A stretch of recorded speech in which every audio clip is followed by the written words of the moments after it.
It's time for Cats Talk Wednesday. Small town and big city joined forces. Vinny Hardy of Lynch, Kentucky, and Terry Brown of Louisville, Kentucky, team up to give you free-flowing, laid-back sports talk. Focus on Kentucky Wildcats, as well as pertinent information in the NBA, NFL, and Major League Baseball. That's what we try to do every week. Terry TB Brown, Vinny Hardy here. TV man, we out here trying to be in these YouTube, Facebook, and Twitter streets because that's what time it really is. It's Sorry Dame. for everybody late. My bad for the delay. It's Dame time. Look, hey. If you stay ready, you ain't got to get ready. Hey, Milwaukee just laying in the weeds and making moves. Everybody thinking Miami it is, and no. Look, this is the thing. Everybody keeps saying small market, big market. Make these money moves is all I'm saying. Giannis went on a podcast 2 weeks ago. They were like, "Hey, you gonna rock with Milwaukee for the rest of your career, or whatever?" And he's like, "We'll see." Nope. I mean, he didn't say no. He didn't say yes. He's like, that's that. Look, man. And then 2 weeks later, Milwaukee's like, "All right, we got your Dame. I know we had to give up Drew Holiday, but we got your Dame, right? We got you somebody else that can go get a bucket, right? You don't have to do all the heavy lifting." Chris Middleton was great as a number 2, got him a championship, right? But he's been injured, and I would say that Dame would be a better number 2 than Chris Middleton. So, yeah, man, I'm excited. I love the NBA for all kinds of reasons and everything. So good for them. I did like Magic Johnson's tweet. About half an hour after the news broke, he tweeted out, he said it's going to be the Lakers and the Suns in the conference finals, and the Lakers are going to go to the finals and win it. Magic, I love you, baby. Milwaukee's got their thing, but you let them know who's got 17. I love it because he's Magic Johnson. Say that again. He said Lakers and Suns in the conference finals? Yeah. And somebody's like, Magic, read the room. Hey, all I'm saying is I agree with Magic Johnson. I mean, he's doing his thing. He out here owning the Dodgers and the Commanders and being the best point guard of all time. It's good to be Magic. Yeah, it's always good to be Magic. It's your guy. You met him, so there's that. So hey. Yeah, absolutely, man. It counts as meeting him. I said, "Hey, Magic." He said, "Hey, man, that is meeting Magic Johnson." He's still swole. I mean, 6'9" is 6'9", but he's still, yeah. He's I mean, bigger in person. But the thing about Magic is like, it's magic. Like, he got this aura about him. Just, I don't know. It was cool. It was a cool interaction. I saw him in the hallway, whatever. But recapping the weekend, man, Cats is 4-0. Yes, they are. Head down to Vandy. And I don't even want to call that a stadium. I don't know what they're doing down there in Vandy, but the Cats handled business, road game, early start, a team that has, for whatever reason, been Kentucky's bugaboo, and take care of business in Vandy. Get out to the fast start, which we haven't seen. Vandy punches back. Kentucky counters and wins. It's a good win. It is. I mean, he win. They, like you said, they beat us last year. So, and they're getting better. Dude down there, he talking about winning the East and all that, and they getting first place vote. Look, they're still at the bottom. But they coming up. They beat us last year, and then a week later they went and beat Florida. So that's stuff they hadn't done in a while. And like they had a, what was it, 26 game SEC losing streak, and they ended it against us. So yeah, Yeah, Yeah. So you can't discount that. yeah. Every conference game against Vandy or whoever Mm-hmm. on the road, you gotta take that and run. Mm-hmm. Now that being said, obviously you got to clean up the penalties, the holding penalties, uh, for all the great plays the defensive backs made. There were some head scratching ones as well, uh, but that's going to happen, I think. So, uh, like I said, the Cats battled back. A lot of folks focusing on that bad second quarter, uh, where it was, the wheels kind of fell off, but they put the wheels back on. And So if you're going to look at the bad stuff, you got to look at, well, they got it back together, right? right. Because Mm-hmm. it's a 13-point lead or whatever, and Vandy gets that interception, and they at the 16. It's like, oh, Yeah. this That can go, or was it was a 16 point. 24-10 at that point, right? Yeah, And if and if and they Kentucky score, then to, it's okay. to start the third quarter is that 3-and-out, Mm-hmm. and then there was that Leary pick, and this could go on either way, right? Uh, Defense holds, offense, I believe, scores the next drive. Then we get the interception, the lateral back to set up. And so, except for that trash touchdown at the end, Yeah. uh, whatever. But for me, I'm excited about that. Obviously, and look, can we have 4 or 5 holding penalties against Florida and win? Probably not. But on round of shots with Trevard Lindley, former Cat, you know, talking about it's a situation. If Kentucky doesn't make mistakes, they can win. They will win.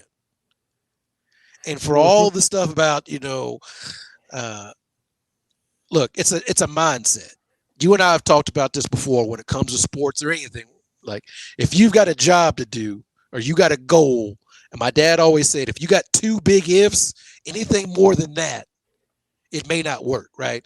Like when I was in school to beat Florida, of the Danny Werfels, of those kind of things, it was like, well, if Kentucky got 5 turnovers, if we had all these ifs, and now it's just like, hey, don't make no big mistakes. That's different. And we lived through games where they got 7 and it still wasn't enough. Yes, The Chris yes. Chris The Chris Doring. Doring, I mean, yeah. 7 picks, and we were How do you so not win happy. that game? So You for obliterate them in the turnover margin. Oh, let's just win the turnover battle. Okay, we're gonna get 7 takeaways. It's a wrap. No, it's not. so again, it's four games in. Now we're getting to the meat of the season, right? The next 6 games, 5 ranked teams, plus at Mississippi State, a place we don't win. Yeah, man.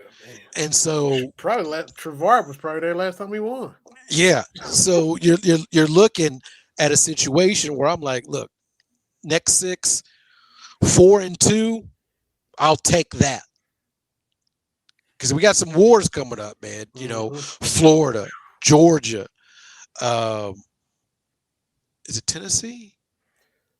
Tennessee, Alabama, Tennessee. Oh, in order, I'm not. Yeah, Tennessee's the 28th October. Yeah.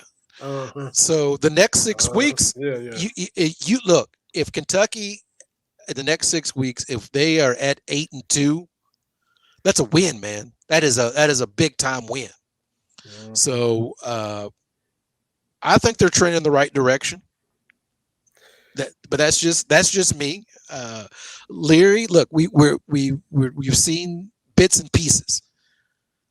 Leary with some interceptions, but he also made some good plays. The running game, Jaton McClain looked a whole lot better. Mm-hmm. Ray Davis looked better. Dane Key got on the board. And, I'm not too mad about the head pat penalty. I'm not too mad about that. Yeah. I mean, he did what he had to do as far as the team, and he took what he had to take from the coaches and his medicine and all that from Vince and Stoops, and unacceptable. And Stoops said it, I think, on the show Monday night. He knows that he can't. But that was. There's a lot worse things you can do, and it was funny. It was instinctual. It was just kind of impromptu right at the moment. Yeah. I just moused you, homeboy. Here, you good Good job. Yeah, Man. I think it was the contact. If he'd have just done a gesture, I don't think it would have been. But actually patting him on the head was a little much. But yeah, man. But then, and I hate to sound old, it's got more a part of football. You tackle a dude and you stand over him and you walk your thighs all up beside his head, and you can really just step off to the side and go back to the huddle. But you got to kind of, and that happens a lot. And Yeah. sometimes dudes get up and want to take exception to it, like the Kansas State thing that caused that fight. Dude got dunked on, then he got stepped on. Like Scottie Pippen stepped over Patrick Ewing when he dunked on him. Patrick, hey man, you don't posterize me. That's enough. Don't disrespect me to that other level where where this is a little out of bounds. And in football, look, man, you hit me for a loss and then you walk all up over me. Yeah. And so they ain't patting homeboy in the head. That's really nothing. It really is. Yeah, I didn't think it was that big, but contact another player, I get that. Yeah. But overall, I think 4 games in, a third of the way into the season already, and I think it is. I'm excited about where the Cats are. I know we got a guest that's going to hop on. Going to talk a little bit of college football. Mm-hmm. Carrie Lewis, Girls Beer Sports, friend of the podcast, co-panelist with you on Round the Shots. And yeah, she might watch more football than anybody. She watches Maction. She watches those Friday night Maction games on ESPN. So I gotta give it to her. I always tell Kevin, the host Round the Shots, he should watch more football. He's like Kara's like, nobody watches that much football. But it's I'm excited about Kentucky being 4-0. Like I said, we'll know a lot more these next 6 games. But you get to 8-2, I think that's a pretty good run. And just looking at, we don't have a bigbluehistory.net for football, but I guess Winsipedia.com is the next best thing. And of course, Florida 53-20 overall, but 20-13 in 2021, 26-16 last year in Florida. And so we get them up here again. Now, guys in the locker room, they know they can beat Florida. They have been a part of, as you like to say, Sunday, consistently beating Florida during their time at Kentucky. Trevin Wallace and I got my consistency right here. Hey, two years in a row, 3 out of 5. That, as far as this series goes, that's some consistency that we've never seen before when it comes to Florida. If you get a third win in a row, I think I saw you've got to go back to the Bear Bryant days, the last time we beat Florida 3 times in a row. So I'm going to be excited because what's going to happen is Kentucky's going to win a game and it's not going to be pretty, right? It's not going to be a pretty game. Last year's game wasn't pretty. Oh, no. Yeah, but, that's when Goodfellow made that play to kick it out the end zone, if you remember, that safety, and that was Florida's last points. Yep. If they get a touchdown there, that changes everything, right? So for me, look, Kentucky's going to win. It's not going to be pretty. Y'all want to have these, 49-10 games. It's not going to happen,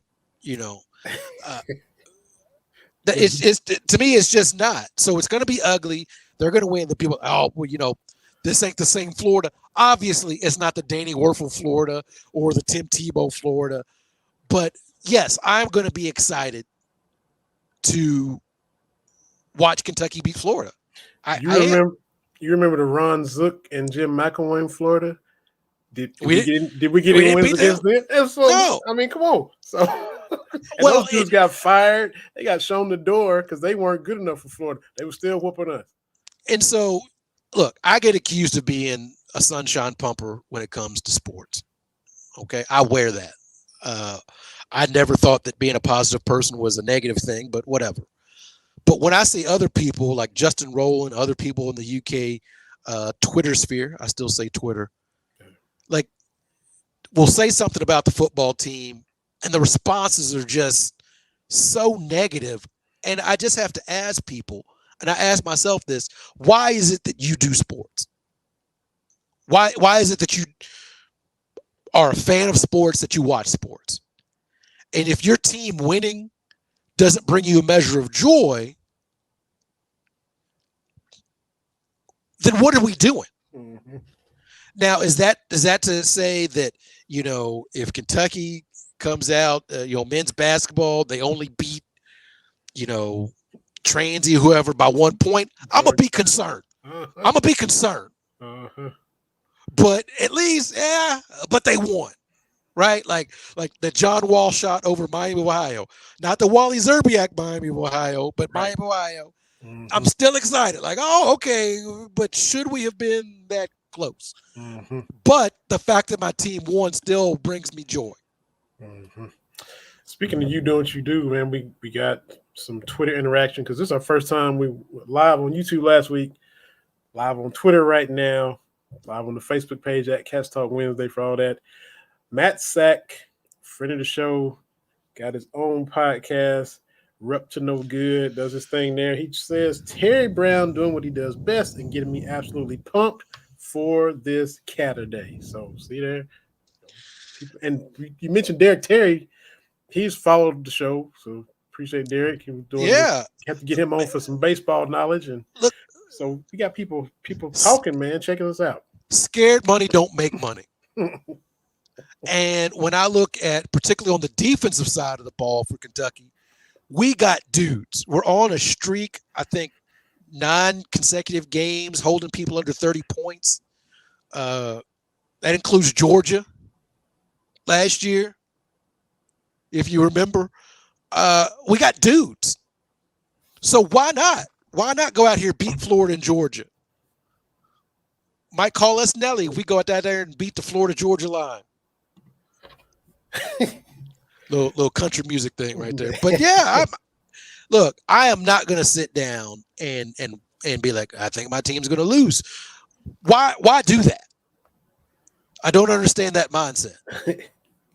I just don't. And look, I allow myself to get worked up about sports. When I say stuff like this, people, well, I guess you just sit there and don't have any emotion. I do. I could bring the wife down here to tell you how I am during the games. I want my team to win. Mm-hmm. And when they win, I'm like, awesome. That's fantastic. But when they lose, it's like, well, sometimes stuff happens, man. Like, sometimes that's the way it be. Mm-hmm. Yeah. So when they were really bad, like, you would come into the Florida and Tennessee game thinking that you'd be like, this is the year, or would you be like, oh Lord, it ain't. I've looked at some of my past Facebook posts that come up, some of those games I've covered, and I'm like, this is the year. Sure, why not? So why not? Take the Katie Drzezinski approach. My team is going. Just like, why not? How I was just talking about, you got the big list of ifs, for your team to win. I would have all those ifs, like, if this guy does this, mm-hmm. And then we do this here, I see a path to victory. Yeah, man. Like why not? Yeah. Sitting there expecting your team to lose, that's insanity. Yeah. Mm-hmm. I could find other stuff to do, other things to do with my time than sit and watch a sports team lose. That's true. Like, I'm always a fan of my teams, but when it's like, I don't think they're gonna win this one, I don't get involved in that. The years between Harbaugh and Shanahan and San Fran, I didn't watch every game because I'm like, I don't want to watch this. I'll be I'm not gonna sit and just watch them. I remember, God, this was before Harbaugh. Got a new house, got DirecTV, and for like the first 2 years, Sunday Ticket. Had it. Man, I was in 4-12, Alex Smith, Frank Gore teams. I'm like, I'm not watching this, man. I'm like, it's 49ers versus the Cardinals. Why am I? They're bad. We're bad. Why am I watching? You would have to mention the Cardinals. Oh well, talk about that for the end of the show because we made them look real good Sunday. But, don't worry, we'll take care of them on this Sunday for you. Okay, there you go. All right. Our guest is backstage in the BS3 Network green room. Could have already been back there if I had hit send on the link. I copied and pasted and just left it hovering right there. And she's like, I'm ready to come in, but I don't have a link. I'm like, I thought I hit send. Turned out, look, I didn't. So I hit send. She's back there now. She hosts Girls Beer Sports. Is their show. They do what they want. They talk sports. They talk beer. It's ladies, girls. She's a friend of the show. And if I remember correctly, I think I heard her say, if not, she can correct me. She said this is her favorite show to be a guest on. Now, if that's wrong, she can correct me. But we'll bring her in right now. Carrie Lewis, how are you doing? Good. Yeah. I wanted to make sure it wasn't on my end and that I hadn't given you the wrong email or something because that happens. I checked the DM and you said I'm ready, and I thought, okay. And then I looked and there's the link sitting there unsent. So because I got on the Twitter live feed for a second, I thought, well, am I supposed to get in here somehow? I don't know what I'm supposed to do. I'm putting hoops for you to jump through that I shouldn't have. That's my bad. But that's all right. We got it. It's all good. And yes, this is my favorite show to be a guest on. I love both of y'all. Man, look at that. Well, we appreciate you and should have had her on more if I get my stuff together. But all right, so I'm always happy to come on. Excellent. So you're here. Missed you on Round of Shots because Kevin had to move it to Monday night. Yeah. But we're going to start with our beloved Wildcats 4-0. How are you feeling with where they are? And we got this tough stretch, but how are you feeling about the team? I'm feeling pretty good at this point, to be honest with you. I mean, 4-0.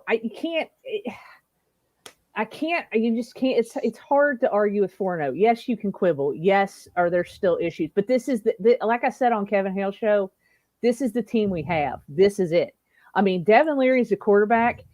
I have come to the conclusion that Devin Leary, it's not that he can't run, he doesn't want to run. And I have it on good authority from somebody who is an NC State fan and watched him for the couple of years that he was at NC State, that he's not a mobile guy, right? That's just not his MO. My theory is I think we've gotten so used to these other quarterbacks in past that would just pull the ball down and run because they either had to or they wanted to, that we're just not used to having somebody stand in that pocket, and not automatically pull the ball down. I think our receivers finally got on track a little bit more in the Vandy game. So that was good. I still think our offensive line is a little bit questionable, but you can't argue with defensive performance. You just can't. And you know what defense does? Defense wins championships. Now I'm not saying we're going to win a championship, but defense wins games, right? Defense travels. Yeah, absolutely. And that's what I said to Kevin the other day was there's going to be ugly games as the weather starts to turn. Mm-hmm. And there's going to be games where it's just like, you're going to have to win this 17-13 game, and your defense is going to have to do it. And I would love to lean on this defense. Yeah, no, totally, definitely. And I think that would really obviously help the offense if, because the defense needs to get off on third downs. Now, getting off on third downs was easy against Vandy because Vandy's offense is terrible. I mean, they're just bad, right? They're bad. But, 3 picks, 2 pick sixes. Was it 3 pick sixes or 2 pick sixes? 2 pick sixes. Two pick sixes, yeah. 2 pick sixes, but 3 picks. I mean, just hurrying the quarterback. I thought we did pretty good with the run game. But overall, I was really happy with the defense. The offense is the offense is what it is. Ray Davis, but then you've got, and I'm blanking on his name, who's kind of the heavy back. McLean? Yeah, McLean. I thought he had some really good carries in that Vandy game. Now, as far as this Florida game goes, personally, I watched Florida play Utah, and their offensive line was a joke, like a joke. They couldn't have guarded me, right? They couldn't have blocked me. Then they go and beat Tennessee, Then last week against Charlotte, they have 1 touchdown and 5 field goals. So to me, you want to talk about an up and down offense. Florida's definitely got an up and down offense, in my opinion. And I think our defense has the ability to take advantage of that. I think you're right. I think they can make them one dimensional, or they kind of beat Tennessee up, kind of just running left with ETN, and Tennessee didn't really slow it down to me, but I think Kentucky can kind of take that away. And Mertz is, from Wisconsin in the portal, and not a lot of people high on him, and so I think Kentucky can kind of clamp them down, and they look better than I thought against Tennessee, but I think Kentucky can kind of limit that. And like we were telling TVB and I talking before you came on, Kentucky knows they can beat Florida now. That means a lot in these streaks that we were on the wrong side of for so many years. But now there's guys that have been part of wins over Florida. When Florida comes up here, well, we just beat you down there last year. Last time you were up here in Lexington, we beat you, and so that matters. That factors in as well, whether people want to say it or not. Yeah, no, I totally agree. And I heard a little bit when I was trying to figure out how I was going to get on the show. I heard a little bit of Terry talking about, the being positive versus being negative, right? And I think this is why I really like football and watching UK football, is because it's fun.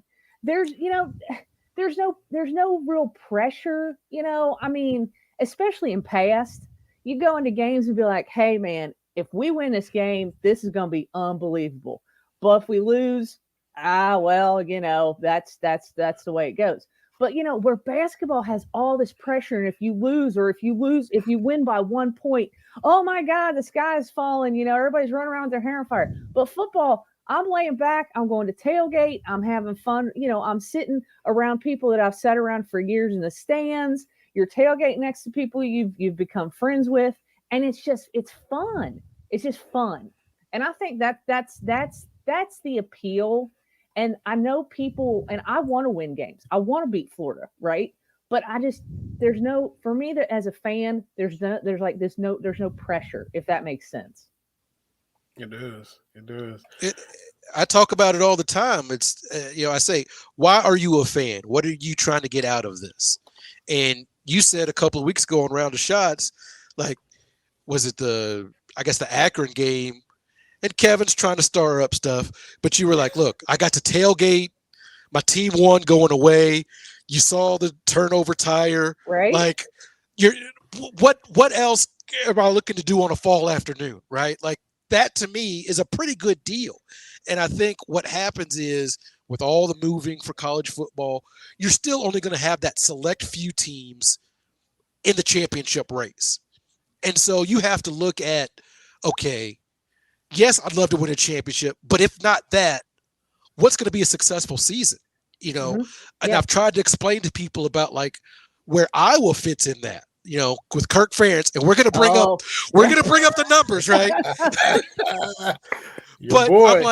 I'm like, how has he been doing this for 25 years, right? And it's because he beats Iowa State, check. He beats Minnesota for the Pig Trophy, Vinny. I love me some Floyd of Rosedale. Right. The Rosedale. Yeah, I've been corrected on that around these parts. Beats Nebraska. Okay, so you're beating your 3 big rivals. And if you look, they've got a pretty good record against Michigan here lately. Better than 500 over the last 10 years. Has beaten Ohio State a couple of times over the last 10.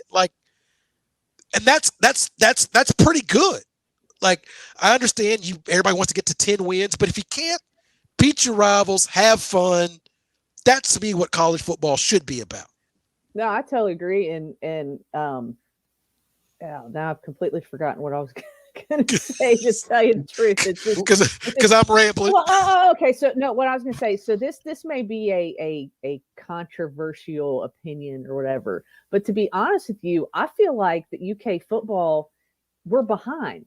We are just now catching up. You know what I'm saying? Like, we've been behind for so long. It's taken us this long to catch up, to get that consistent 7, 8, going to a bowl game every year wins. It's going to take more time to climb that hill. And football is not an easy sport to do that in, right?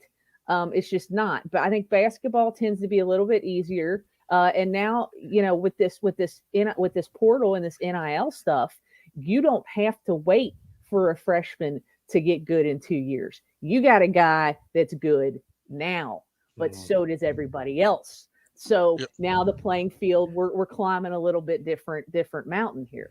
So that's just kind of my opinion on it too. And people are like, well, you shouldn't be satisfied with 8 wins, blah, blah, blah. But it's the landscape of the sport. Right. Which is why I always bring up, like, how many teams have averaged 10 wins over the last quarter century. It's not that many. And then you look and it's like the team's not on the list. USC, Michigan, Alabama had not averaged 10 wins over the last 30 years, despite everything else. So when you're like 9 wins is the floor, what are you talking about? That is rarefied air that 5 programs hit. And if that's what you're trying to hit, you're going to be disappointed. That's insane. We talked about this a couple weeks ago, that everything that Saban has done since he's been there, and that still didn't raise their average to 10 wins a year. And all the championships and all the 11, 12, 13, however many win seasons they had with the SEC championship game and the playoff, that's ridiculous. That's how low they were, which, there was, we remember when Tennessee had a huge winning streak over Alabama. And the Alabama fans were suffering like we were, because when were we ever going to beat Tennessee? So the fact that they were that low and he still didn't raise their average to 10, that's unbelievable. You mentioned just having fun, going and tailgating and enjoying it. A lot of people were hoping the Florida game wouldn't be at noon. Now that it is, Mitch Barnhart opened the stadium at 7. Commonwealth Stadium, Kroger Field. Are you getting there at 7? What is your plan of action for this coming Saturday?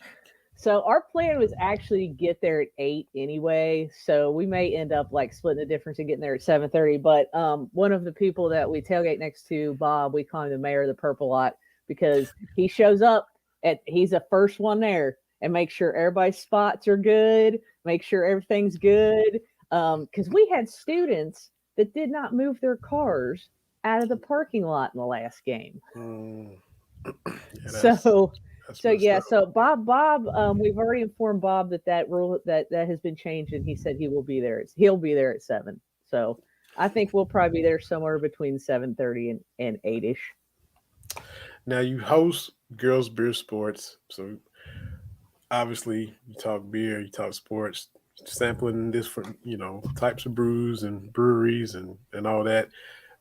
Have you purchased a beer from the Commonwealth Stadium concession stands, or do you bring your own? How's that experience been?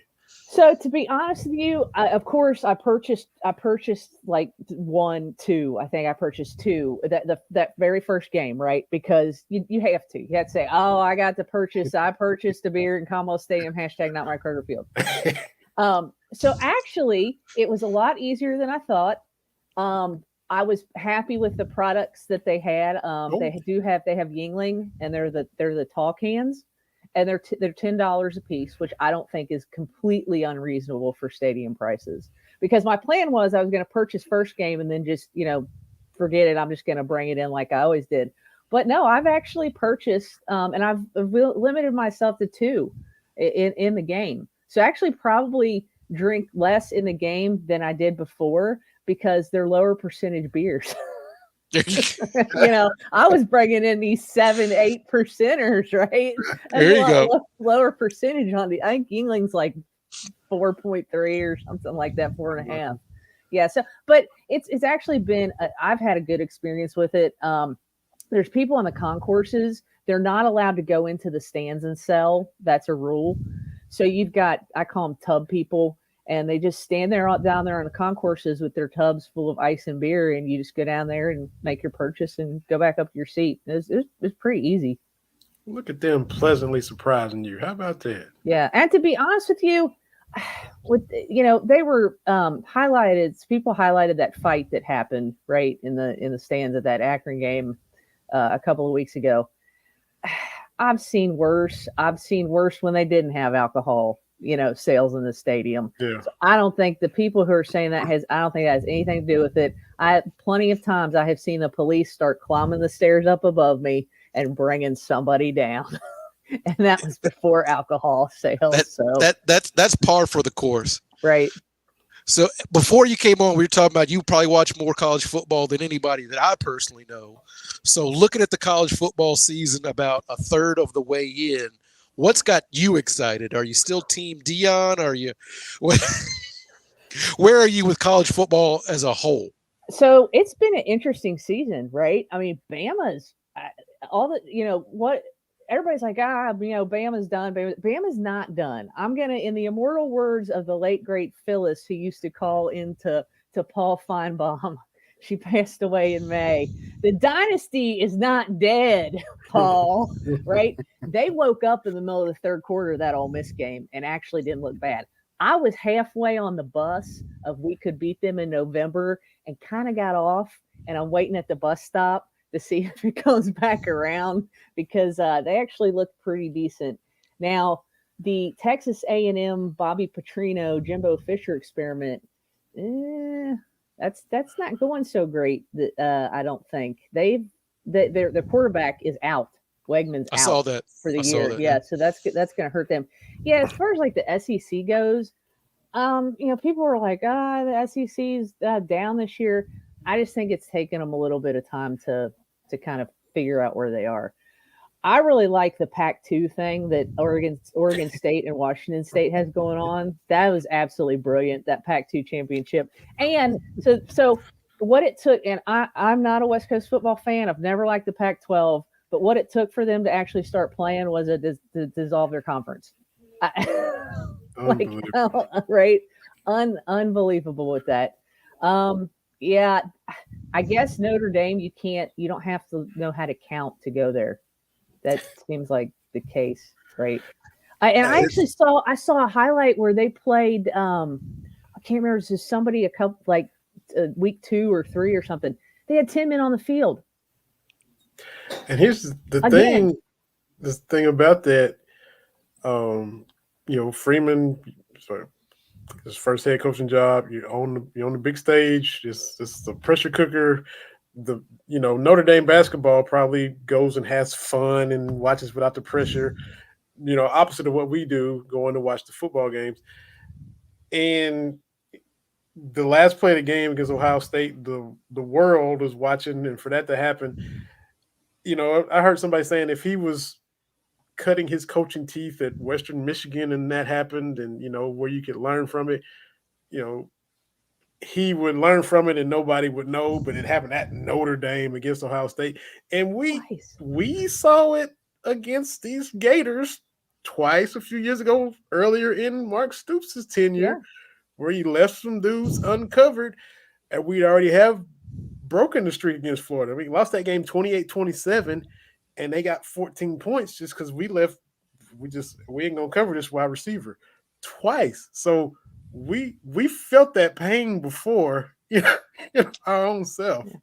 But Terry, I like where the state of college football is. I really do. I think it took a couple of weeks for some teams to get going, but there's a lot of good games still to be played, and I think there's going to be a lot of exciting football. And I think what Deion's doing at Colorado is great. I actually like the fact that I think the media was trying to make a lot out of this Oregon game, and I like the fact that Deion, he took podium and he kind of ran that in. He's like, look, we just got our butts kicked. Because he's a football coach. He's a football guy. He's a football guy. So, yeah, I mean, I think he's doing some good stuff at Colorado. I think, unfortunately, the media has latched on to some things and has made stuff not too bigger than it should be. Right. The thing I like about Deion is I miss the fun football coaches. We used to have fun football coaches in college and pro right? The Bum Phillips, the Steve Spurriers, right? But now, like we've talked about this before, Vinny. What has Nick Saban ever said to get you fired up? Like when you've heard him speak, except, I'm not going to talk about it or whatever that little clip was, but you don't remember anything. Give me Steve Spurrier talk about free shoes, right? Give me that kind of stuff. And Deion is doing that. Give me a fired up Ryan Day picking a fight with Lou Holtz. Give me Washington State's coach picking a fight with 80-year-old or 89-year-old oh man, on game day. Lee Corso. Lee Corso. Give me that. Let me know what you think. Don't just, give me this corporate answer. Be fired up. I loved it when Stoops was like, I'm surprised to see the Governor's Cup trophy here in Jefferson County. Give me that. Because Louisville fans got mad. I'm like, where's the lie? Where's the lie? Hey, Stoops just told everybody to crack a beer at 7 a.m. So that's what I'm talking about, right? Give me that. So I'm excited about that. But no, I think Deion's going to get more players. I really do. And that this is the other thing that kills me, I guess, about this whole kind of Deion phenomenon, right? Is the fact that a lot of the people who are chiming in, especially after this Oregon game, are drive-by college football fans. They don't know a damn thing about a damn thing. Excuse me for cussing on your show. But all they know is that Deion, and Deion's cool, right? Because he is. And Deion has a lot of great sound bites because he does. But why did Deion lose 42-6? Well, to tell you the truth, Colorado's got a lot of problems. I mean, they honestly do. Their offensive line isn't good. Their defense isn't good. If you knew anything about college football, you would know that Oregon was going to win that game, right? I mean, there was just it was a high probability that Oregon, very high probability that Oregon was going to win that game.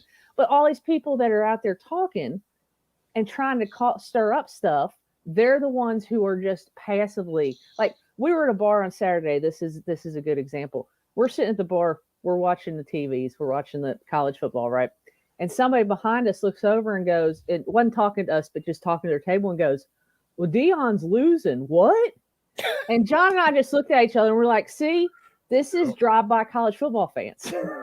But that seems to be, I guess, the biggest thing I have with sports talk radio and these kind of mindset. It's never the diehard fans that get caught up in all this kind of stuff, right? Whether it's baseball, trying to court people that aren't baseball fans, whether it's not college football fans, like, I thought Deion was going to win. Did you really? Like, do you know how this works? That's the only thing that kills me. Yeah, he's ahead of schedule. Like, he's already tripled their wins from last year. But everybody that watches, like y'all said, knew he wasn't about to win a championship. Knew that, he had some. Even though it's Pac-12 and you don't like it, there were some tough games coming up with Oregon and USC, and if that was going to be a gauntlet for him. So, maybe Colorado fans, maybe the delirious ones that were just, we're just going to go. But those that really knew that there was going to be some bumps in the road. And like Terry likes to say, there's nuance. They can be ahead of schedule. He can dramatically improve that team, which he's done, and yet they can still take some lumps along the way, and that's what's going to happen. Yeah, absolutely. I think that's a good assessment. Yeah, I really do. And for the people just figuring out in 2023 that Deion is great at self-promotion, like, welcome to the club. Yeah. Like, I saw a story, like, he changed the spelling of his name. Did you know that? I didn't see that. It used to be Deon, and they called him Neon Deion, and he added the I to try to dissuade people because he wanted to be primetime. When did he add the I? When he was at Florida State. Oh, wow. Yes. Oh, I didn't know that. Yes. I was like, so we've been paying attention to that dude for a long time. And, and like I said the other day too, well, we feel like Deion cut the line. Well, some people can cut the line. Peyton Manning decided to have a show during halftime of Monday Night Football. They didn't make him go to journalism school, right? Like, I mean, Deion, do you really think Deion's gonna be cutting film? Like that's where he's gonna get his starts? No, you'd be you'd be dumb as hell to let Deion start. No, we got him in the film room. Come on, man. Well, and Be honest. a lot of these kids today. I mean, a lot of people today, I guess I should say, out of a certain age group, don't know what a great two-sport star he was. Yes. I mean, they don't. Yeah. This is the only. See if I can find it. This is the only. Do you? The only memorable Nick You Saban don't remember soundbite. the Georgia Southern game, do you? I don't think we had a guy on that field that didn't play in the NFL, and about 4 or 5 of them were first-round draft picks. And I think that team won a national championship, but I'm not sure. And they run through our ass like shit through a tin horn, man, and we could not stop them. That's the only. Whoa, Nick Saban moment that I can think of since he's been. But give me that. I like coaches going back and forth, particularly if it's in a rivalry game. Louisville fan, like I said, Louisville fans mad about Coach Stoops. Like, where's the lie? He's probably surprised that the trophy's in Jefferson County. Because Carrie, I'll give you the quick rundown like I gave Vinny. Louisville beat Kentucky for the last time in November of 2017. November 2017 is where I met my wife for the first time face to face. Since Louisville beat Kentucky, I got married or proposed. Our tweet went viral. I got married. I've moved. I'm getting ready to celebrate my second anniversary. All of the time since Louisville has beaten Kentucky in football. It's been a while, man. It's been a minute. Hopefully, it's going to be more minutes. Absolutely. We got to have that game. Yeah. I'm tired of them being all excited because they beat Boston College. Mm-hmm. Right. And they got for the ACC. I don't know if you dislike East Coast ball as much as West Coast ball. No, Carrie. not as much. But I don't like the ACC, and Dabo got every bit of what he deserved on Saturday. I'm gonna be laughing about that for a long time. But no, I just don't like it's a long-standing thing with me that I've never liked West Coast football, but East Coast football is fine. So Louisville does have what I guess the ACC version of a gauntlet because they got Notre Dame and surprisingly good Duke team coming up. So they were favored in all their games over the summer, which meant people thought they could go undefeated. But they might have a few little bumps in the road that they didn't foresee coming up here. This is my problem when it comes to Louisville and the ACC. Louisville versus Notre Dame. Do I got to choose who wins? Like, there's no ties anymore. I'm just Louisville versus Duke. What am I supposed to do? Like, it's like 49ers versus Steelers for me. Same thing. Ohio State, Notre Dame. At least somebody gets to lose. That's kind of how I looked at that game. Well, Ohio State loses, whatever means all the Ohio State University people are going to have to hush their mouth. It worked out this, in this instance, Saturday, all the Golden Domers had to walk out of there sad because, they gave it away at the end with, some mathematical deficiencies, as Carrie was like to say. Well, and I'm telling you what, don't look now. Kansas is 4-0. I don't know how that happened, but they're fixing to play Texas on Saturday. So we'll see how long that lasts. Mm-hmm. And that's the kind of game Texas will drop historically. They struggled with Wyoming after they beat Alabama. So I don't know, but we'll see. We'll see. But did you see that picture I texted you about the turnover trident? I love the turnover trident. And the band guy stole it. Did you see this, Vinny? No. Was it New Mexico? I forgot who it was now.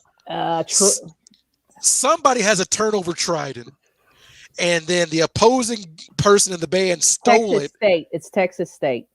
And gave it to the student section, and the band guy got thrown out because of the turnover. Like, I love all this turnover stuff. It's Nevada's takeaway trident. Nevada. The Wolfpack? Yeah, that's what it says. Yeah. Because I'm looking at the thing he sent me. Okay. Yeah. Yeah. A Texas State band member getting thrown out of Saturday's game for stealing Nevada's takeaway trident and giving it to student section. Yeah. I love it. Colorado's got the turnover thrown. I love it. Kentucky got to do something. I feel like we're behind on this. We used to have. Well, I think, like yeah, Carrie go ahead. said, No, like go Carrie ahead, said, we're just now winning 7-8 games consistently. We ain't got around to getting a turnover. If Nevada can get a turnover something, we can get a horseshoe or something. See, we said actually on Girls Beer Sports we were talking about this because I bring up the turnover tire because awesome. But we need like a stick horse. I think would be good, and they could just like parade it up and down the sideline or ride it around. We need something. It's got to be. Well, the turnover tire was kind of lame, but from the what's the word when But it turnover fit. tire sounds good. What's the word when it's not when you got the T, the two, the it's alliteration? Alliteration. Thank you, Mike. I couldn't get it. Turnover tire sounds good.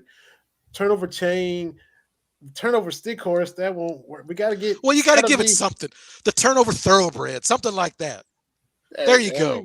There we go. I'm a copyright that. We on YouTube and all that. I got a lot to watch, and so we got stuff that y'all do around the shots all the time. We got comments we can actually show. Do we really? So look at here. Our favorite Michelle's loving all of us. So she consumes like 50 hours of UK sports every week. She watches everybody. She hops on space like. She's that's great, and so she's she's a big fan of Dion, yeah. But Michelle is great. And then let's see, she got some other. I'm just gonna get. Oh, I'm sorry, Michelle. I'm gonna do better next week. We're gonna get to that as well, TB. So. Oh yeah. Well, there you go. I'm with the Bucks already. So if you got jerseys, you're always ready. Laughing at the turnover thoroughbred, which might be. We'll work on it. We'll work on it.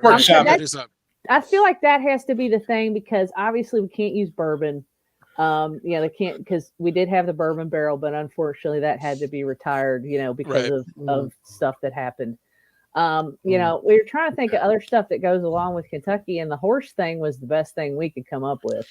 Yeah, it's got to be something. A big horseshoe, a big thoroughbred. It's got to be something horse related. I like the horseshoe. I like that. Yeah. Just a big horseshoe. Yeah. You put it on like that. Look at that, Vinny. Look at that. We're brainstorming. Yeah, and that not being able to use bourbon does. Yeah, that wouldn't be in good taste. Well, it's not like you could take a shot of bourbon to forever turn over. I like the turnover 10 or something, a little 10 of bourbon. That's fine.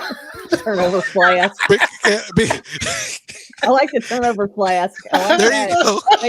They do make those big giant flasks too. That's right. Yeah. I'm sure Mitch Barnhart would love that. Oh yeah. Especially when a true freshman forces a turnover and you got an 18-year-old over there with a flask on an underage kid running around with a turnover flask.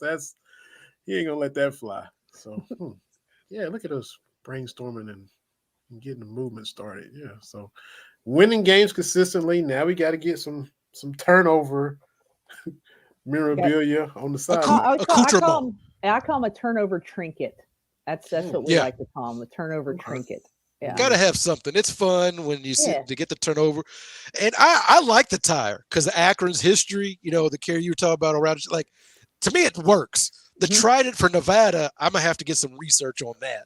Mm-hmm. But Miami with the chain, I think of chains in Miami. Yeah, absolutely. That works for me. So there you go. And it's kind of fitting they're the ones that got all this rolling anyway. They're the U. Yep. Mm-hmm. Yep. Absolutely. And they weren't our U, but they still were the U enough to create this trend. So, and now whatever a trident even is, that's a West Coast word. I don't even know what a trident. Like what Poseidon has. What Poseidon has, the spear with the Aquaman's got a trident. That's right. You don't watch movies. Yeah, I got you. Are you aware there's a character Aquaman? Oh, the spear. I got it. Oh, yeah, somewhat. Yeah, turnover trident. Yeah, and it is alliteration. It works. It works. So yeah, congratulations. What about your boy have we talked about Ferentz yet? Getting shut out Oh, God. at Happy Valley. Because And- you've been chronicling this Well, for weeks. Carrie's all about it, Yeah. and she is my wife's favorite person because I'm like, Carrie's like really into this whole thing. Carrie, if you want to go ahead and just let folks know kind of what's going on with with Brian Ferentz here in Iowa. Yeah, so Terry, I don't know if you saw this interview with him that was before that Penn State game where he told the press to climb out of his butt. Like literally, he used the word ass, I think, but he said, "Y'all need to climb out of my ass. Y'all need to get a ladder and climb out of my ass. Quit asking questions about this point total thing," right? Because he signed a contract that states that he has to score 325 points this season. Now, I don't know what happens, Terry. You may know what happens if he doesn't score, because I really honestly don't. Well, there's the point total. They have to get to 7 wins, and they have to go to a bowl game. Okay. And so it breaks down to like 25, 26 points per game, right? So because last year they only scored 17.7 points per game, that's including the defensive touchdown. They had 6 pick sixes and like 3 safeties. So the offense only averaged 14.4 points per game, which is like 120 out of 130. Like it's bad. And so because he's the coach's son, and they're like, you need to fire him, and Ferentz is like, nah. They came up with this convoluted method that CBS Sportsline has a tracker on. It lets you know kind of where they are. They were ahead. They had 45 points against Western Michigan, and they were ahead. I forgot what the percentage was. Now they're like 5% behind because they got shut out. So now they've got to average close to 30 points from here on out. And I'm like, I don't think it's going to happen. Well, and the thing that is, he's sitting there complaining to the media to stop asking him questions. Dude, you signed the contract.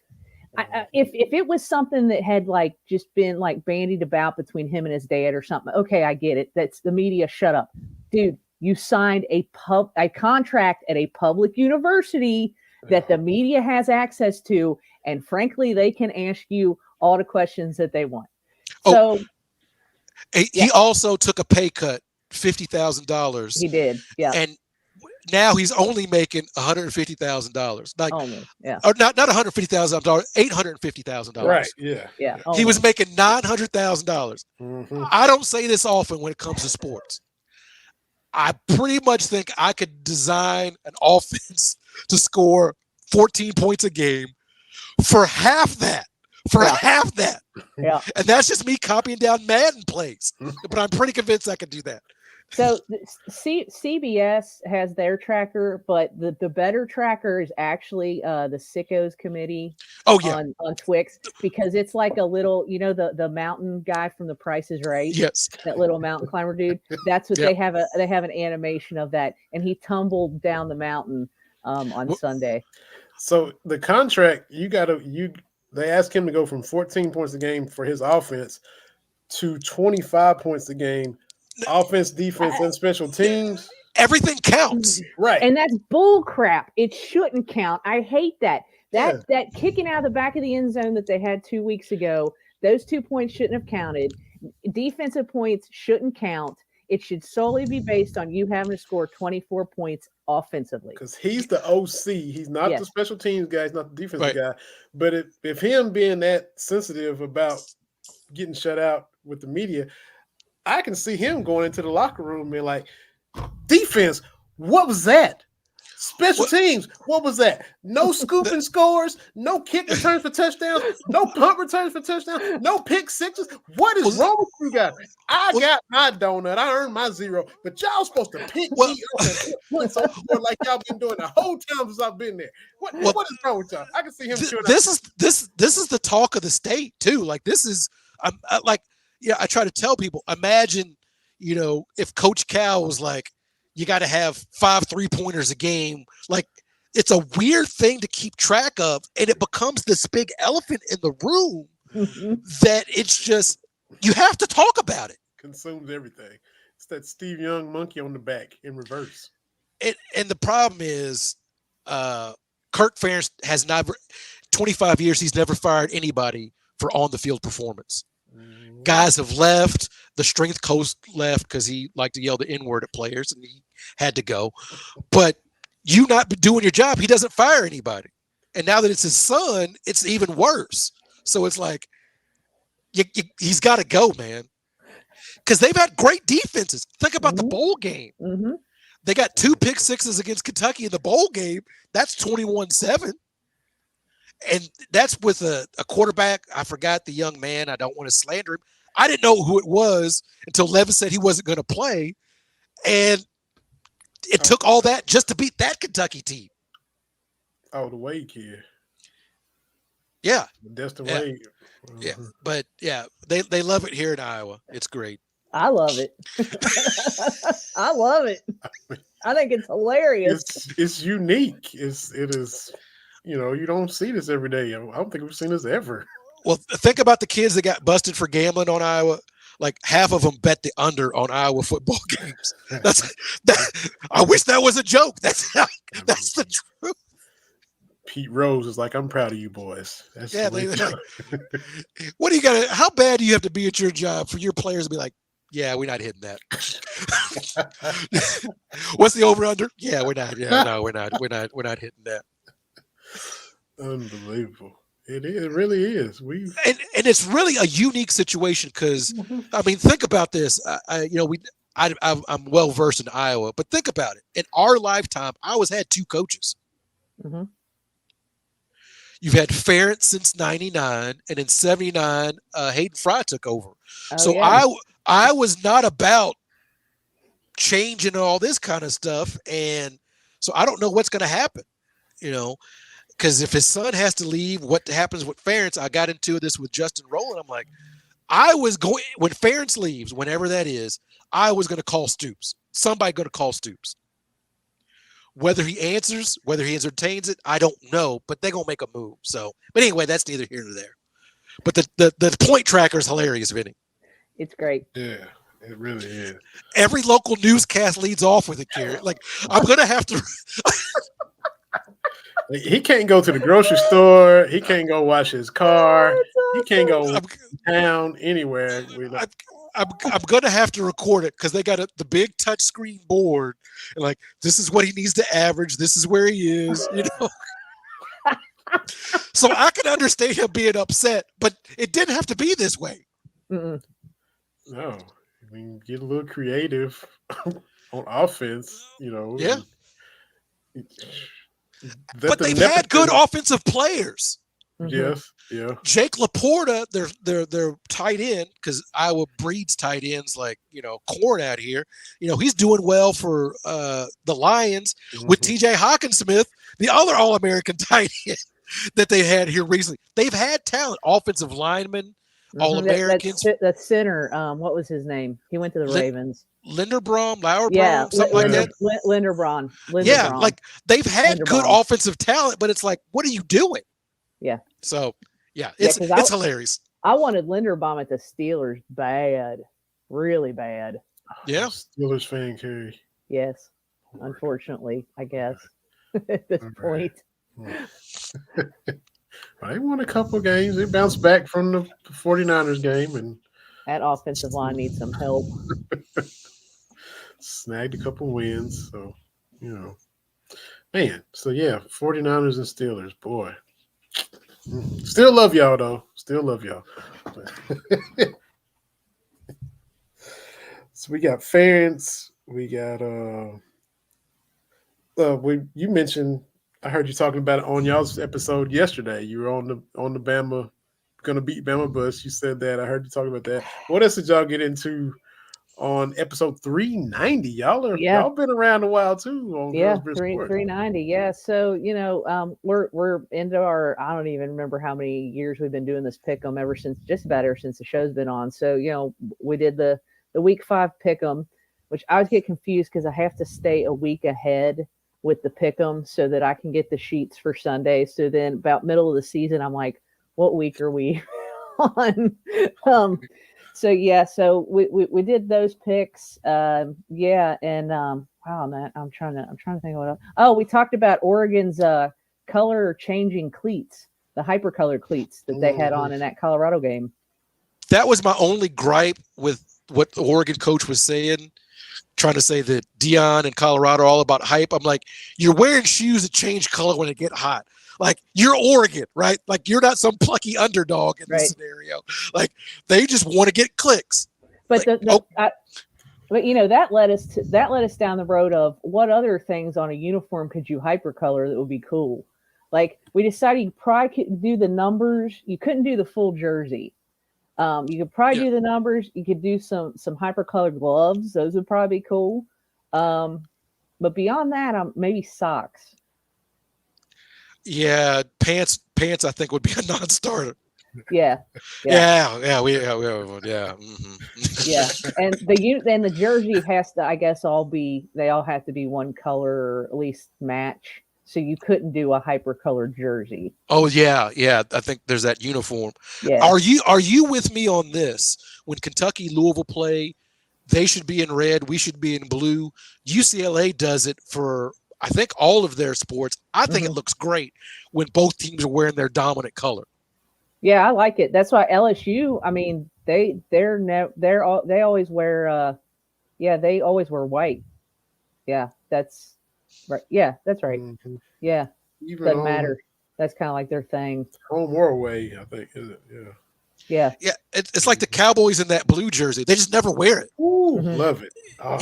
Even though that navy doesn't match the blue, I'm gonna go get a. We don't need to go down the uniform. What it does, first of all, and it is the navy does not match the blue of their white uniforms. It's not the same color. This is not the navy jersey does not match the blue of the Cowboys home jersey. I'll bring that. We don't need that. We got Carrie on. We'll talk. I'll talk to you about your Cowboys later. Yeah, see, Carrie, he's a Cowboys fan. And so I like having fans like of the Steelers to explain to him what happens at the end of a football season. They have championship games and Super Bowls that your teams can participate in. Yeah, it's been since '96. It's been a little while since we participated in any of that kind of stuff. We were, all in high school still. So I was out of high school. I was out of high school in '96. So was I. Oh, okay. I'm younger than both y'all. Okay. Yeah. My birthday held me back. I was born in November, so I graduated '96. So. All right. But yeah, it's been a while since we've done any of that kind of stuff. So, and this is for you, Carrie. I brought out the whiteboard. Since we're doing video, I have to do it now. Here, Vinny.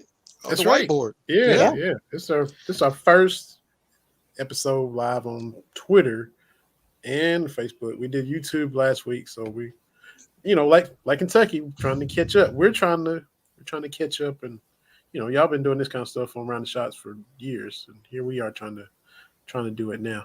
Oh, got one more comment. I know this lady from Spaces, and she is in here watching. Ange is on the welcome. Spaces. I know, yeah. There we go.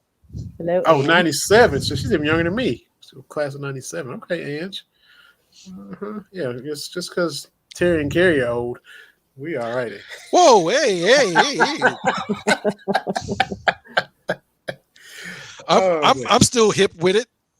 Oh yeah. I don't even know if hip with is a thing. I don't even know. I try to be. Somebody came in my office today and asked me if I was okay with something they did, or did that make me something? And I couldn't even tell you the word that they said. And I said, what? And they go, sad or upset. And I was like, no. And then I could, it started with a K or something. I couldn't even understand the word that they were saying. Yeah. It's just going to be more and more of that. Happens to the best of future. Us. With the kids talking, all that kind of stuff. Yep. Yeah. Mm-hmm. Oh, well, but we know you're going to be there Saturday, 7:30-ish. Yep. Getting just the vibe right for this noon crowd, for another win over Florida, that'll make it 3 straight, 4 in 6 years. And just, looking forward to seeing you in there. Looking forward to, do you critique the band because you're a former band member, you're season ticket holder? Do you, like a former player looks at, well, our DBs are not doing this right, they're not backpedaling correct. Are you kind of looking at how, well, this formation right here and this song choice? Do you do that? My husband does it more than I do. But yeah, we both sit up there and we critique the band. What did he play and what did you play? He played trombone too. That's how Okay. we met. Yeah. Okay. Yep. There you go. Good Yeah. stuff. So we definitely do that. Yeah. There's no going downstairs at halftime. We sit up there and complain about the band amongst ourselves. Bringing out the telestrator. See right here. See right here. Yeah. That flag over there is out of sync. Come on. Left foot, right foot. It's not that hard. Not that hard. And I love the trombone, man. That's awesome. Just in itself, the sliding and get the notes and it's fun to drag them out and get bluesy with them, and just I love that, man. Love it. Stepson was in the marching band. He played the sousaphone. Yeah. So I've got to help out a little bit with their. What is that? Okay. We know who you are, Ange. So I got to help out with a couple of those band performances, making sure I was like, oh, this is a little bit more than I thought. Yeah, it's more involved than just putting on a uniform and running out on the field. So yeah, there's some stuff that goes into it. Here's my thing. What's especially, I guess, more so for home games, because you have your own section there in the corner. What's the cue to line up? Because every game it'll pan and you'll see the empty section because the band has already got out and they're lining up. At what point in the second quarter do y'all or somebody let you know, hey, okay, it's time to get ready to get out here and do our thing on the field? So I want to say it's maybe like 5 or 6 minutes left in the second quarter or something like that, because it doesn't take that long to get down to the field. But yeah, you're definitely going to be standing there before the end of the second half for sure. So yeah, I think it's like 5 or 6 minutes before the end. Yeah. How many times have you played on U of K? Oh Lord. I mean, between 1993 and 1996. So, and that's basketball and football. So that's a lot of times. Yeah. Yeah. I couldn't even guesstimate how many times I played that song in some capacity or the other. Did you travel to every football game during your time? No. So we only went, when I was in band, we went to Tennessee, and that's why I will never go back to Knoxville ever again. It was an awful, horrible, terrible, terrible experience. And that's when we were terrible. Like, we sucked, right? Like, yeah. And we're just trying to get on the bus, and there's Tennessee fans just screaming in our faces, "We own you." We're like, yeah, we know. We're just trying to get on the bus, right? We're terrible at football. Leave us alone. So let's see. Went to Vandy. I think those were the only 2 places that I went with the band, because they didn't take the band a lot of places. We definitely didn't fly anywhere with the football team because I think, number 1, we sucked, and number 2, they just didn't want to pay for the whole marching band to fly to watch us get beat. So, I mean, that's fair, right? Yeah. So when you take your critical eye away from UK and, throughout the SEC and other bands, you got the $1 Million Band at Alabama and I can't think of Tennessee's. Who are some of the bands that you look at and say, oh, no, I got to admit, they're pretty good, or they're kind of sucky? Yeah, well, LSU's band is amazing. They really are. In terms of SEC bands, they're really awesome. Texas A&M's got a huge band. Obviously Alabama. Florida's band is decent. I think pretty much throughout the SEC, there's a lot of good band culture in the SEC. And I would put the SEC's marching bands up against just about anybody, any other conference. Big Ten for sure. Big Ten thinks that they're the best, but they're not. So Script Ohio people, it just bleeds over the Ohio State University, and Yeah. we dot an I in Ohio, so we're and better and than I do have to I kind of I actually think EKU, they're small, but they've got a pretty good little band going on. They have a lot of support from the outside, just because the money's not there for them, in terms of the university. So they actually keep their program going with a lot of outside support, which is cool. And I also guess I got to give a shout out to SEMO, Southeast Missouri, because one of my really, really good friends that I actually went to high school with is the head band director up there. And so he's done really good with their program up there. That'll work. So what y'all got planned for episode 391 on Girls Beer Sports? Oh, what we got planned? I'm still working. I'm still writing in my little notebook that I keep by my recliner, in my area of the TV room, right? So let's see. I guess we got to talk about this stupid Taylor Swift, Travis Kelce thing. Oh, yes. I don't care about it, but it's there. Let's see. I'm trying to think. Oh, the USFL XFL is getting ready to merge. I don't know if y'all saw that, but I think that's going to be it's going to be good for both of those entities. I think so for too. Sure. Yeah. Can't have two separate spring leagues in the spring at the same time. No. And then I'll talk about inevitably I will have some kind of experience at this game, as I always do, whether it's in the tailgate lot or in the stadium or whatever. So that always comes up, and then we'll talk about the game, and we'll do our pick'ems for week 6. Yeah. Okay, got it. Well, we can't wait to hear episode 391, Girls Beer Sports.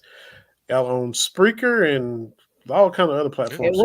I just say we're everywhere good podcasts are free. We're on a ton of different platforms. Good stuff.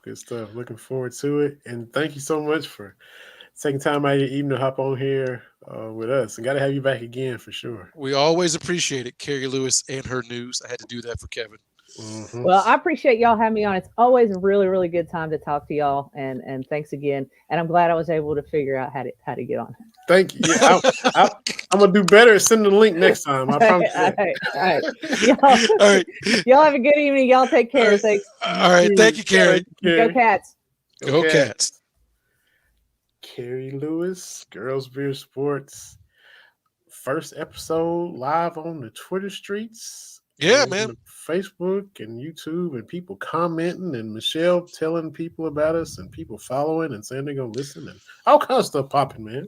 That's good stuff, man. I'm all about it. But yeah, talking about football. I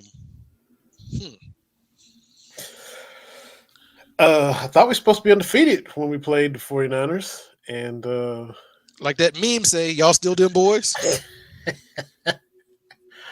that didn't happen. We got to the red zone and we settled for field goals, and the offense really didn't do nothing the first 2 weeks because it was raining and we was getting pick sixes against the Giants. And then we played Joe Namath's boy, Zach Wilson, in week 2. So they wasn't about to do nothing. That's correct. Josh Dobbs, who terrorized us at Tennessee, wreaked havoc on us Sunday for the 0-2 winless NFC West Arizona Cardinals, and we couldn't do nothing about it. We couldn't really stop them. I know we had a couple linemen out, Trayvon Diggs out. That is a devastating loss, but still, we should have had enough to handle those Arizona Cardinals, but it didn't happen for us. Well, the odds-on favorite to win the Super Bowl this year. The Eagles. Oh, y'all. I think San Francisco. I know you saw it because you all in the FTTB, whatever y'all's motto is. But y'all have scored 30 points in every single game. That was kind of unique. I thought that's interesting.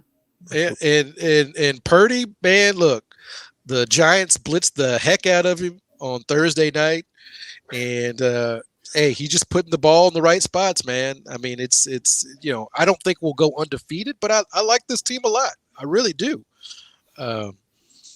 Gonna see him here in about a month. Yeah. Up in Minneapolis. Yeah, Yeah. very looking excited about that. And but I guess we got to talk about about Taylor Swift and Travis Kelce. Happy for him, Yeah.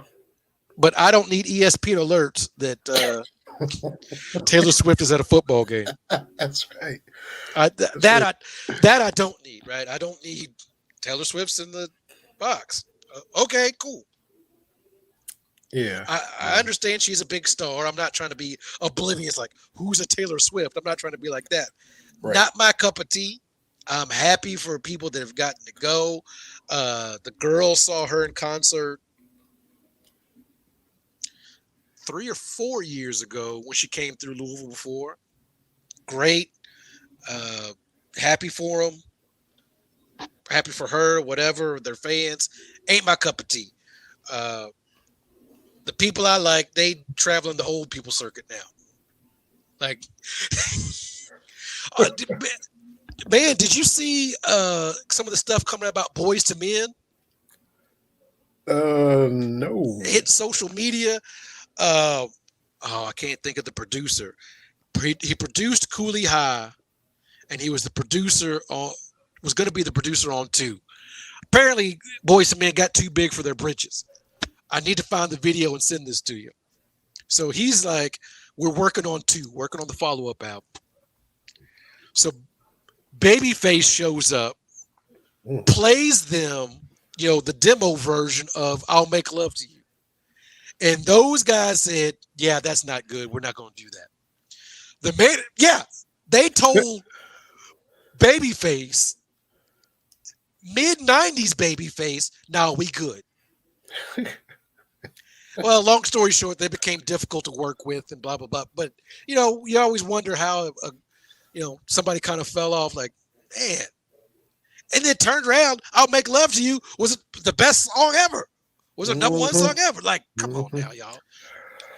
Speaking of them, I think, was it July? What's it, September, July? They were, because I'm outside Knoxville now, but before I was closer to Bristol when we first moved to Tennessee, Kingsport. Kingsport has a festival every year called Fun Fest. It's in the summertime. It's like at Dobbins Bennett is a high school there, pretty big high school, but they'll set up the stage, and a lot of the older acts will come through and perform at Fun Fest. Like back in the 90s, like Kool and Gang came, the Dells came, it's like old school doo-wop, the dudes that sing Magic Carpet Ride, like Steppenwolf or something, they came. Oh, yeah. Boys to Men was at Fun Fest this past July at Kingsport, Tennessee. So, and I was like, they coming to Fun Fest? Oh, okay. I mean, it's like, I know the Derby and stuff is big and the Brown Stable Brown and all that, but I was like, Fun Fest? I'm like, okay. Yeah, it made sense why they kind of fell off, and I hate to see that, but back to the NFL. Denver, what are you doing? If I'm that Hackett, the old coach. Oh, you had jokey jokes, didn't you? You had some jokey jokes about how this thing's being run. And I'll say this: they play each other in a couple of weeks. The Jets and Denver play, so they'll get to really talk if he beats them. Don't kneel. Go ahead and get your points. Like, don't do a mercy thing where you don't want to run up the score. You get that, but just go ahead and do it. It's worse when you talk about, well, I'm not going to do it because I'm taking out mercy. No, man. Like, what are you doing? Get them 76 points. Like, score more points than anybody. Do it. Just do it. Get it over with. 1966. Goodness gracious. Last time anybody scored that many points. And I think, like you said, they were trying. They ran up the middle, just trying, and just dude broke it. I was like, man, this is unbelievable. Unbelievable. I mean, 70-20. And there's for a league that tries for parity pretty much more than any other league, and you got a 70-20, two professional squads out there. But my favorite tweet I saw about this was like, before I let that happen, I just start fighting so I get thrown out. Like, I'm not going to sit here. Oh, my goodness. Yeah. Sean Payton probably wish he's back in the booth right about now. Yeah, but, you know, the Niners Cowboys still on a rendezvous. Yeah. And it's faithful to the Bay. Okay. I'll definitely remember that. Hey, remember it or not? That's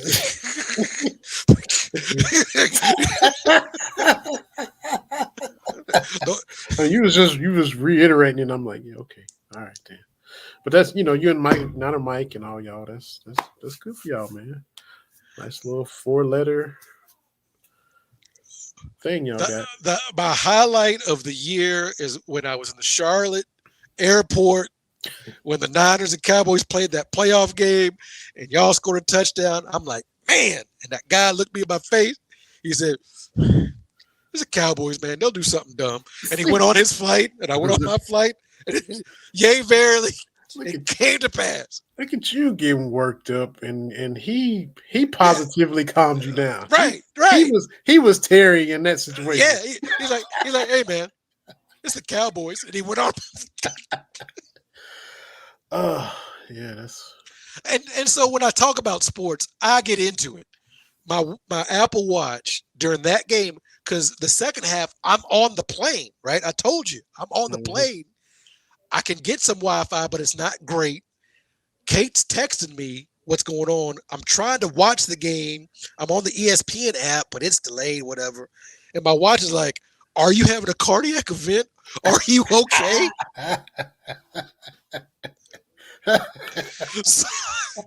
So when I talk about stuff with sports, it's me too. Like, I can't believe I'm letting this group of strangers participate in this activity and influence me like this, where my watch thinks I'm having a cardiac event. Yeah. Right. So I'm not trying to judge anybody, but all I'm saying is when your team wins, it's a good thing, man. It just is. And when they lose, it's okay. Mm-hmm. You know, I'd rather them win, but I'm okay. Like we talked about before, against the Eagles in the NFC Championship game, I'm like, all right, well, we don't have a quarterback. And when they try to put the quarterback's headpiece into Christian McCaffrey's helmet, I'm like, that's a wrap. You know, Lakers against the Nuggets in the playoffs. It was like, yeah, we ain't got it. Mm-hmm. I hope we would have won one of those games, but I'm like, okay, I can't even be mad about it. You know, honestly, you know, sometimes stuff happens, but you know, sports should be fun. Yep. And like Carrie was talking about, football, Kentucky football, especially to me, is still fun. We beat Florida, yay! I'm happy. We beat Tennessee again, yeah, I'll be happy. Gotta beat. Now, Louisville's the only game I'm serious about. Mm-hmm. But the rest of them, yeah, let's beat Ole Miss or Mississippi State, whichever the Mississippi school we play or whatever. Like, that to me is still fun because basketball is not fun. Yep. I mean, I had somebody legitimately tell me the 38-1 season, they were miserable because they kept waiting for Kentucky to lose. And I'm like, so you sat there for 38 games and said, this is the one that they're going to lose. It brought you no joy? Yeah, that's a rough way to go through that season. Yeah, man. I mean, every time they got on the court, I mean, was it possible? Yeah. But there's always a chance your team could lose. Yeah. But, I mean, to have that mentality 38 times, or I ring, I don't know, after 10 or 11, though, to have it 27, 28 times, to every time. That season was the 41-7 UCLA score. You did not enjoy that. You didn't have any fun with that. Yeah, and they just choked Kansas out too. Yeah, like you didn't have any fun with that. Anyway, all good stuff, man. Football season's in high swing. Hey, I'm enjoying this football season. 3-0, 4-0, baby. Mm-hmm. And And those weekends when your college team and your pro team do pull off the double dip and both of them win, and you feeling good on Monday. Oh, Kentucky won and the Cowboys won. It doesn't always happen. So when it does happen, It enjoy puts it. it puts a spring in your step. Yeah, yeah. So I'm all about it. 3-0, 4-0. Yeah, that's it. The Niners win, the Kentucky wins. Hey, Yes, I'm feeling good. faithful to the Bay and I'm BBN. Hashtag. That's right. Yes, you are. Yes, you are. So, on that note, Always good. Look, I'm looking at us. We on all this stuff doing live.